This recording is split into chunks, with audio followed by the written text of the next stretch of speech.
बिस्मिल्लाहिर्रहमानिर्रहीम। मैं मैडम साहिबा का शुक्र अदा करता हूँ कि ख़ुसूसी तौर पर उन्होंने टाइम निकाला यूनिवर्सिटी ऑफ साहिवाल के लिए, लाहौर से तशरीफ़ ले आईं। नो डाउट साहिवाल जो है इनका होम टाउन है, लेकिन अपने मिशन को आगे लेके जाना और उसको प्रॉपरली कन्वे करना, मेरे ख़्याल में आई कंग्रेचुलेट है कि उन्होंने आज उनका जो मैसेज है जो आज के पार्टिसिपेंट्स हैं उन तक पहुंच गया। और इनकी बड़ी कामयाबी है कि आज डीसीओ साहब, डीपीओ साहब भी यहाँ पे तशरीफ़ लाए। A good number of faculty members are here, students are here, employees are here. आपने मैडम साहबा की गुफ्तगू लॉ के हवाले से, उन्होंने दो लॉज को एक्सप्लेन किया है, हरासमेंट का और प्रॉपर्टी राइट का। लेकिन जो गुफ्तगू मेरे डीसीओ साहब ने और डीपीओ साहब ने की, माशाल्लाह आई फील प्राउड कि हमारे इतने अच्छे ऑफिसर्स इस वक्त डिस्ट्रिक्ट्स को हेड करते हैं। और so clear about the objective कि उन्होंने, जैसे डीसीओ साहब ने कहा या डीपीओ साहब ने, उनकी जो रिस्पॉन्सिबिलिटीज़ हैं और जो उनका लॉ उनको अलाउ करता है, मेरे ख़्याल में ये एक बहुत ही खुश आइंद बात है। देखें, तीनों हमारे जो रिस्पॉन्सिबल ऑफिसर्स हैं, बट पर्सन का मैं अगर कहूँ, देखें उनकी ये रिस्पॉन्सिबिलिटी, उनके पास केसेस आते हैं, उन्होंने महसूस किया कि ये चैलेंजेस हैं, why not to communicate the stake holders, that is why she is here. Secondly, DCO साहब ने आपकी मौजूदगी में उन्होंने विदिन 2 वीक्स जितने भी इस तरह के केसेस आए उनका फ़ैसला करना, और डीपीओ साहब का इम्प्लीमेंटेशन के हवाले से आपको उन्होंने 1.5 के हवाले से बात की कि किस तरीके से पुलिस का सिस्टम लोगों को या सोसाइटी को प्रोटेक्ट करता है, वुमेन्स को प्रोटेक्ट करता है या इंडिविजुअल्स को, और टेक्नोलॉजी की मदद से उन्होंने कैसे अपनी रिस्पॉन्सिबिलिटी को वो निभा रहे हैं। मुझे बड़ी खुशी हुई उनकी गुफ्तगू सुन के। अब हम आते हैं, यहाँ पे हिंट किया गया अबाउट द यूनिवर्सिटी हरासमेंट और प्रॉपर्टी राइट के हवाले से, क्योंकि ये सेमिनार यूनिवर्सिटी में हो रहा है, यूनिवर्सिटी ऑफ साहिवाल में, और इसमें हमारे स्टूडेंट्स या एम्प्लॉइज़ या टीचर या जो और हमारे गेस्ट यहाँ पे तशरीफ़ लाए हैं, ये हर पाकिस्तानी के लिए बहुत ज़रूरी है इसके इंफॉर्मेशन का होना, इस लॉ के अवेयरनेस का होना, लॉ उनको कैसे प्रोटेक्ट करता है। लेकिन मैं ख़ुसूसी तौर पर यूनिवर्सिटी के हवाले से इतना ज़रूर कहूँगा कि यूनिवर्सिटी जो एक हब है ऑफ नॉलेज, जहाँ पे यूथ को, मेल और फीमेल को तैयार किया जाता है फॉर द फ्यूचर, और यहाँ पे जैसे डीसीओ साहब ने कहा कि ये वो जगह है जहाँ पे लोगों के पास इल्म भी और उसकी इम्प्लीमेंटेशन भी। अगर एक यूनिवर्सिटी का ग्रेजुएट इस लॉ को अंडरस्टैंड नहीं करता, या एक फैकल्टी मेंबर या एम्प्लॉइज़, मेरे ख्याल में ये इनकी रिस्पॉन्सिबिलिटी में शामिल है कि वो यूथ को और जो भी स्टेक होल्डर्स हैं उनको लॉ के हवाले से वो इन्फॉर्म करे, इंट्रोड्यूस करे। देखें, rule of law, implementation of rule of law, ये गवर्नेंस का एक इम्पॉर्टेंट कंपोनेंट है। अगर लॉ भी एग्जिस्ट करता हो और उसकी इम्प्लीमेंटेशन ना हो रही हो, तो इसको हम कहते हैं कि ये बैड गवर्नेंस है। लॉ एग्जिस्ट करता है और उसकी इम्प्लीमेंटेशन नहीं है। लेकिन हम ये इस स्पेशली तौर पर इन दो एरियाज़ में, यूनिवर्सिटी के कंटेक्स्ट में मैं इतना ज़रूर कहूँगा कि मेरे फैकल्टी मेंबर्स और स्टूडेंट्स जो इम्पॉर्टेंट स्टेक होल्डर्स हैं, ये जो टीचिंग का जो प्रोफेशन है, ये आम प्रोफेशन, ये जॉब नहीं है। ये एक ऐसा प्रोफेशन है जिसकी अपनी रिक्वायरमेंट्स हैं। एक टीचर को कैसे होना चाहिए, एक वाइस चांसलर को कैसा होना चाहिए, जो इस तरह के हायर एजुकेशन इंस्टीट्यूशंस में काम करते हों और उसको हेड करते हों, उसकी जो नंबर 1 प्रायोरिटी है जिसकी आज हम गुफ्तगू कर रहे हैं, वो है वैल्यूज़ की, और वो भी मॉरल वैल्यूज़ में। अगर वो उसमें रिच नहीं है जो उसकी बेसिक रिक्वायरमेंट है, उसको ये प्रोफेशन ही छोड़ देना चाहिए। क्योंकि जिस वक्त आप फ्यूचर यूथ को तैयार कर रहे हैं, आप जनरेशन को तैयार कर रहे हैं, और आप उसमें, क्योंकि यूनिवर्सिटी का ये इंपॉर्टेंट मिशन है कि एक सिविलाइज सिटीजन सोसाइटी को देना। अगर वो खुद इसमें रोल मॉडल नहीं है तो वो सोसाइटी को क्या देगा। तो इसलिए मैं अपने कोलीग्स से, फैकल्टी मेंबर से जब भी हमारी गुफ्तगू होती है, इस पहलू को हमेशा हम डिस्कस करते हैं। तो ये एज ए प्रोफेशन, इसकी जो अपनी रिक्वायरमेंट है, आपका स्टूडेंट आपको कैसे देखता है, मेरा फैकल्टी मेंबर और मेरा स्टूडेंट मेरे से क्या एक्सपेक्ट करता है, ये मुझे पता होना चाहिए।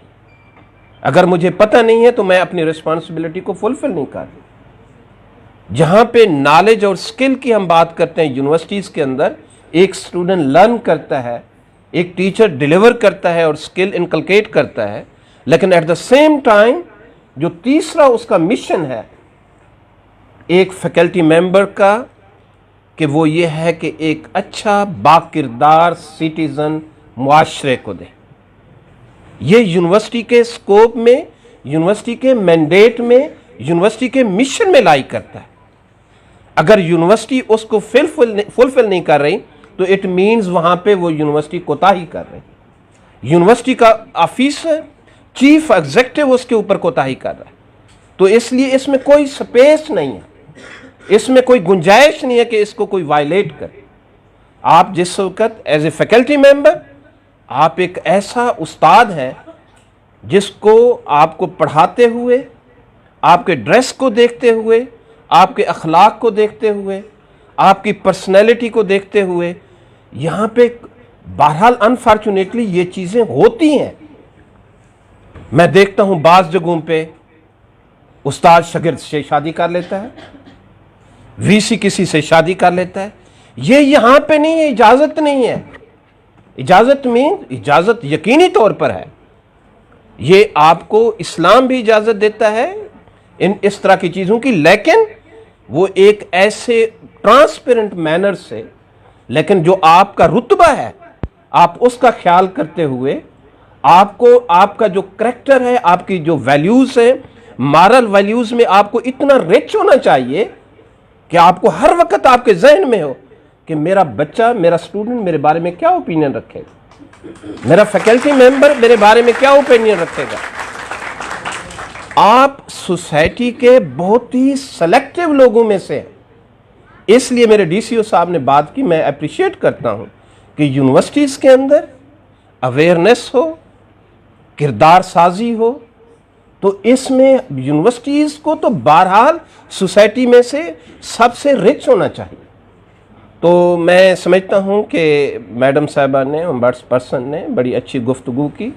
ये तो है उस हरासमेंट के हवाले से, लिहाजा चाहे वो स्टूडेंट्स हों या आपके एम्प्लॉइज़ हों, आपके रवैये इतने आला होने चाहिए, चाहे वो एम्प्लॉइज़ या मेरा फैकल्टी मेंबर हो। लेकिन बाज़ औक़ात ऐसा भी मैं देखता हूँ, मेरे पास कुछ दिन पहले एक complaint I, that was not from this university. Teacher ने मुझे कहा कि मेरे स्टूडेंट्स मुझे हरास करते हैं। मैंने उसे पूछा कि मुझे मिलें, तो मुझे वो ऐसी, जैसे मैडम साहबा ने उसका हिंट भी किया, तो मैंने महसूस किया कि नहीं, इसकी बात में कोई वज़न नहीं। एक बच्ची अपनी फैकल्टी मेंबर को कैसे हरास करती है, या एक स्टूडेंट ऐसे कैसे गुफ्तगू करता है। लेकिन बहरहाल even then I requested the director कि आप इनको ज़रा ख़ुसूसी तौर पर ख्याल करें। मेरे फैकल्टी मेंबर का शी वाज विजिटिंग फैकल्टी। तो इस तरह की चीज़ें भी होती हैं। तो आपको जो वर्किंग एनवायरनमेंट है, अगर ये कंड्यूसिव नहीं होगी तो आप बिलीव करें कि आपकी ऑर्गेनाइजेशन ग्रो नहीं कर सकती। अगर एनवायरनमेंट ही नहीं है तो आपने ग्रो क्या करना है। अगर एक क्लासरूम में टीचर पढ़ा रहा है, एनवायरनमेंट ही ठीक नहीं है, तो टीचर क्या डिलीवर करेगा। एक ऑर्गेनाइजेशन में अगर वर्किंग एनवायरनमेंट ही ठीक नहीं है तो उसमें ऑर्गेनाइजेशन कैसे ग्रो करेगी। तो इसके ऊपर तो नो सेकंड थॉट, अच्छी एनवायरनमेंट देना। और फिर यह है कि आपकी जो पॉपुलेशन है, अगर आप इस हाल में देखें, मोर देन 70% आर फीमेल। आप इसको कैसे इग्नोर कर सकते हैं। आप कैसे प्रोग्रेस कर सकते हैं।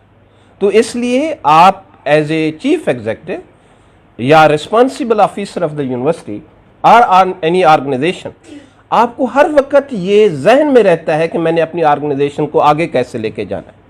आप 30%, 40% ह्यूमन रिसोर्स के साथ आगे नहीं बढ़ सकते, लिहाजा आपने सबको अपने साथ लेके चलना होता है, और साथ उस वक्त चलते हैं जब एनवायरनमेंट ठीक, एनवायरनमेंट कंड्यूसिव हो। तो ये पहला पार्ट है। लेकिन बहरहाल ये जैसे पर्सन साहबा ने फरमाया है, बहरहाल ये केसेस आते हैं और इनको डिस्करेज किया जाना चाहिए। इसको आप खुद इस चीज़ के, इस लॉ के रखवाले हैं, चाहे वो स्टूडेंट्स हैं या एम्प्लॉइज़ हैं या टीचर्स हैं, तो इसका तो खसूसी तौर पर आपने ध्यान रखना है। दूसरा जो कंपोनेंट है जो डेवलपिंग वर्ल्ड में, हालांकि देखें जैसे वंस अगेन मैडम साहबा फरमा रही थी कि ये लॉ हमारे पास 1500 साल पहले था, लेकिन हमने इसकी इम्प्लीमेंटेशन नहीं की। इस्लाम, देखिए हम ये सारी एफर्ट्स करते हैं, मैडम साहबा वहाँ से आई अपनी रिस्पॉन्सिबिलिटी को पूरा करने के लिए, डीसीओ साहब यहाँ पे आए अपनी रिस्पॉन्सिबिलिटी को पूरा करने के लिए, डीपीओ साहब इस पर्पस के लिए आए, ये जो यहाँ पे लोग जो बैठे हैं ये सुनने के लिए कि कैसे हम इनकी लॉ की इम्प्लीमेंटेशन हो सकती है। लेकिन अनफॉर्चुनेटली ये लॉ एग्जिस्ट करता है, करता था और इंशाल्लाह करता रहेगा जब तक ये कायनात है। तो इसलिए इस लॉ की इम्प्लीमेंटेशन जो है हम देखते हैं बहुत ही पुअर है। जो सेकंड पार्ट है प्रॉपर्टी के हवाले से, हम देखते हैं कि स्पेशली फीमेल के हवाले से उनके राइट्स जो है, जो खसूसी तौर पर जो विरासत है, वो नहीं, उसकी इम्प्लीमेंटेशन नहीं होती। बहरहाल इसके लिए आपका वो तो कर लेंगे किसी की ज़मीन के ऊपर, क्योंकि आपका राइट नहीं है। आप जो अल्लाह सुब्हानहू व तआला ने किसी का हक लिख दिया, ये उसका हक है, तो लिहाजा उसको मिलना चाहिए। अगेन अल्लाह सुब्हानहू व तआला फरमाते हैं कि मेरे इस्लाम में आप इन टोटो आए। ये नहीं है कि मैं नमाज पढ़ता हूं और मैं किसी का हक मारता हूं, मैं बहुत बड़ा मुसलमान हूं। नो, इन टोटो नमाज भी पढ़नी है, जो दूसरों के हकूक है उनका भी ख्याल करना है, जो रिश्तेदारों के हकूक है उनका भी ख्याल करना है। एक छोटी सी मैं हदीस आपको बताता हूं, बहुत ही मुख्तसर। आप सैयदना मोहम्मद सल्लल्लाहु अलैहि वसल्लम ने फरमाया कि कत्ता तअल्की करने वाला जन्नत में नहीं जाएगा। ये नहीं कहा कि नमाज छोड़ने वाला जन्नत में नहीं जाएगा। जिसने रिश्तेदारी को कट किया, रिश्तेदारी कैसे कट होती है, जो अभी मेरी बच्ची बता रही थी यहाँ पे, कि अल्लाह सुब्हानहू व तआला ने एक ताल्लुक जोड़ा है, बहन भाई का एक ताल्लुक है। इनकी जो जायदाद का इशू अभी थोड़ा सा इन्होंने पॉइंट आउट किया, ये अल्लाह की तरफ से इसका हिस्सा था। अगर किसी ने कब्जा किया है, ओके, इसके राइट्स के ऊपर किया, लेकिन अल्लाह के राइट्स को, अल्लाह के अहकामात को वायलेट किया। आप जरा नजर तो दौड़ाएं, आप जरा नजर दौड़ाएं कि अल्लाह के अहकाम को वायलेट करने वाला बाइज्जत हो, फॉर सम टाइम हो सकता है वो अच्छा खाना खा लेता हो, लेकिन हराम खाने से बेहतर है कि सूखी रोटी खा लो, गोश्त खाने से बेहतर है कि दाल खा लो, लेकिन हलाल की चीज खाओ। तो इसलिए मेरा बेटा, हम वारिस हैं। अल्लाह सुब्हानहू व तआला ने हमें अपने मजहब का, अपने दीन का वारिस बनाया है। हमारे पास ये हमने बहरहाल लेके चलना है। अगर हम ये ऐसा नहीं करेंगे, जो इस वक्त हमारे मामलात हैं, ये पॉसिबल नहीं है कि अल्लाह के अहकामात को, या मैं अगर छोटे लेवल पे आऊँ, यूनिवर्सिटी में मेरा एक एम्प्लॉई है, मेरे कानून को वो वायलेट करता है और मेरे नज़दीक वो बड़ा इज्जत वाला है। नो, क्योंकि उसने मेरे कानून को, जो इस वक्त लोकल मेरा लॉ है, उसको वायलेट किया है। तो मेरा दिल करता है कि मैं इसको सैक करूं।